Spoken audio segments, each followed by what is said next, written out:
मोहम्मद का जो इतना बड़ा दावेदार और अपने आप को बहुत आखिरी नबी कहता है, मुसलमान उसको सरवरे कायनात कहते हैं, सरवरे दो आलम कहते हैं। ये कहां गया सरवरे दो आलम? ये कायनात का सरदार कहां चला गया?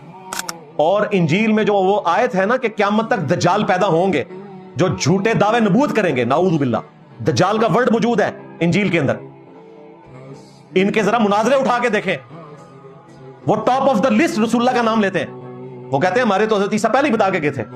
लिहाजा क्रिश्चियंस अगर हमारे नबी अलैहिस्सलाम को पैगंबर नहीं मानते तो अल्टीमेटली फिर वो उनको एक झूठा इंसान समझते हैं जिसने दावे नबूत किया, नाऊज़ु बिल्लाह मिन ज़ालिक।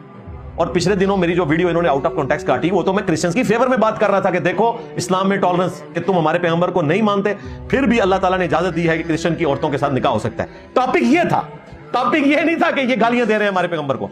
वो तो बल्कि इंजील की आयत पेश करते हैं कि ये इंजील में जो है कि क़यामत तक दज्जाल पैदा होंगे, जो दरअसल ये खुद हैं। इनके बड़े बड़े जो पादरी हैं वो हैं जिन्होंने ईसा इब्न मरियम की तालीमात को टेम्पर करके डिविनिटी में क्लेम कर दिया, खुदा के साथ लाके खड़ा कर दिया। इन दज्जालों का जिक्र था, लेकिन नाऊज़ु बिल्लाह वो उन आयात को रसूलुल्लाह के ऊपर लगाते हैं और कहते हैं ईसा इब्न मरियम ने हमें पहले बताया था क़यामत तक कई झूठे पैगंबर आएंगे। तो ये ना समझें कि सिर्फ वो मसीह दज्जाल, झूठे मसीह जो काना होगा उसको दज्जाल समझते हैं। नहीं, वो नबी इस्लाम के बारे में भी ये कीदा है और मुनाज़रा में उन्होंने बोला हुआ है, किताबों में लिखा हुआ है बकायदा।